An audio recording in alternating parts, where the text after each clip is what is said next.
Hey guys, welcome back to our channel. അപ്പോൾ ഇന്ന് നമ്മുടെ വെഡ്ഡിങ് ആനിവേഴ്സറി ആണ്.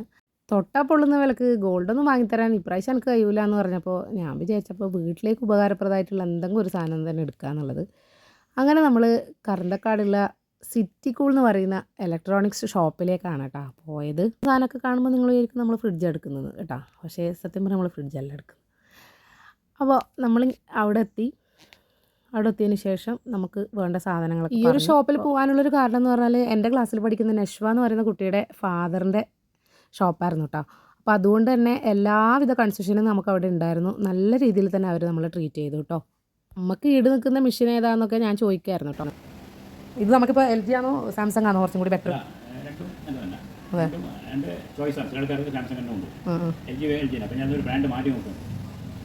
അല്ല ഇതിപ്പോൾ നമ്മൾ അല്ല നമ്മുടെ വീട്ടിലെ ഫ്രിഡ്ജെല്ലാം LG ആണ്. രണ്ടും ടോപ്പ് തന്നെ, പക്ഷേ ഇലക്ട്രോണിക്കൽ ഒന്നും കൂടി ഹൈ ഹോം അപ്ലയൻസിൽ സാംസങ്ങിനായിട്ടും ഒന്നും കൂടി ക്വാളിറ്റി നിൽക്കുന്നത് LG ആണ്. അതെയാ, പക്ഷേ സാംസങ് മൊബൈലിലെ ഹൈ ആണ്. അതെ അതെ, അവർ ഇതിൽ മൊബൈല് അവർ വേറെ വർക്കാണ്. ഇലക്ട്രോണിക്കൽ കൂടുതലും LG സാംസങ് രണ്ടും ഈക്വൽ തന്നെ. എന്നാലും കൂടുതൽ ആൾക്കാരും LG ചോയ്സ് ആക്കുന്നത്. ഈ ഫ്രിഡ്ജ് ആണെങ്കിലും ഇത് ഭയങ്കര കട്ടി കുറവ്. പണ്ടത്തെ പഴയ വലിയ അല്ല നമ്മളടുത്തുള്ളത് സാധാരണ കട്ടി കുറഞ്ഞ ചൂട് കിട്ടും. പഴയ അല്ല അതന്നെ അങ്ങനത്തെ ഇതിലാവുമെന്നാണ് എൻ്റെ ചോദ്യം. ഈ ഇതിലാവുക ചെറുതിൽ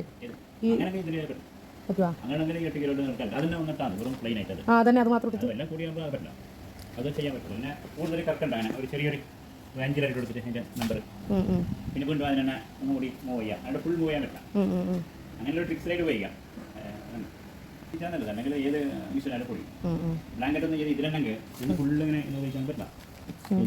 ബ്ലാങ്കറ്റ് ഇടാം, ജസ്റ്റ് ഇങ്ങനെ ഇടാം, ഇങ്ങനെ വരുമല്ലോ, വീണ്ടും ഇടാം. ഫുള്ളിങ്ങനെ ഇട്ട് കഴിച്ചാൽ ഈ വെള്ളം നല്ലതാണ്. ബ്ലാങ്കറ്റിലേക്ക് ബ്ലാങ്കറ്റ് ഇങ്ങനെ ലോ ആൻഡ് മീഡിയം ഇടയില്ല, ഇത് മതി. മറ്റുള്ള സാധനം ഇത് മതി. ഈ ഒരു മീഡിയം വരെ വെള്ളം കുറഞ്ഞാൽ നല്ല മണ്ണ് പോകും. വെള്ളം കുറേ ഉണ്ടായിരുന്നു സർപ്പിൻ്റെ പവർ പോകും. അപ്പോൾ അതിൻ്റെ ഇത് വെള്ളം കുറഞ്ഞ് സർപ്പ് കൂട്ടിയിട്ട് കുറച്ച് സാധാരണ ബാസ്ക്കറ്റ് ഉണ്ടാകും. നമുക്കിപ്പോൾ ഇത് ഇഷ്ടമായി. ഇത് നല്ല രീതിയിൽ ഫ്യൂച്ചറൊക്കെ കിട്ടുന്നുള്ള കാര്യങ്ങളാണ് പറയുന്നത് കേട്ടോ. പുള്ളിക്കാരൻ നമുക്ക് ഇതിൻ്റെ ഫീച്ചേഴ്സും കാര്യങ്ങളൊക്കെ പറയുകയാണ്. അപ്പോൾ ബാക്കി സാധനങ്ങളൊക്കെ നോക്കി സെറ്റ് ചെയ്യുമായിരുന്നു ഏട്ടൻ. ഒരു ഫാന്, ഒരു ബ്ലെൻഡർ, ഒരു എയർ ഫ്രയർ, ഇതൊക്കെയായിരുന്നു എടുത്തത് കേട്ടോ. നമ്മൾ ഇത് നമുക്ക് കോംപ്ലിമെൻ്റായിട്ട് തന്നൊരു ചോപ്പറാണ് കേട്ടോ. അപ്പോൾ ഈ സംഭവം എങ്ങനെ ആക്കണമെന്ന് അറിയാത്തതുകൊണ്ട് പുള്ളിക്കാരൻ എനിക്ക് പറഞ്ഞു തരുമായിരുന്നു. ഇതൊക്കെ കഴിഞ്ഞ് നമ്മൾ വീട്ടിലേക്ക് മടങ്ങി കേട്ടോ. വാഷിംഗ് മെഷീൻ പുറകെ വരുന്നുണ്ട്. ഷോപ്പിനെ പറ്റി പറയുകയാണെങ്കിൽ നമ്മുടെ കോട്ടയം പാസ് പോലെ തന്നെയാണ് കേട്ടോ. പുറമേന്ന് കാണുമ്പോൾ ഒന്നുമില്ല, പക്ഷേ ഉള്ളിൽ വളരെ വിശാലമായ ഷോറൂമാണ്. സ്റ്റാഫിനെ പറ്റി പറയാതിരിക്കാൻ പറ്റില്ല. നമുക്ക് അതിൻ്റെ എല്ലാവിധ കാര്യങ്ങളും പറഞ്ഞു തന്ന് നമ്മളെ നല്ലതായിട്ട് ട്രീറ്റ് ചെയ്തു കേട്ടോ. അവർക്ക് EMI ഫെസിലിറ്റി ഒക്കെ ഉണ്ട് കേട്ടോ. അപ്പോൾ കറക്റ്റ് ലൊക്കേഷൻ വരുന്നതെന്ന് പറഞ്ഞാൽ കടന്നക്കാട് തന്നെ. അപ്പോൾ എല്ലാവരും ഒന്ന് വിസിറ്റ് ചെയ്യുക. അപ്പോൾ ഇത്രയൊക്കെ ഉള്ളൂ. അടുത്ത വീഡിയോയിലേക്ക് വരുന്നവരേക്കും ബൈ.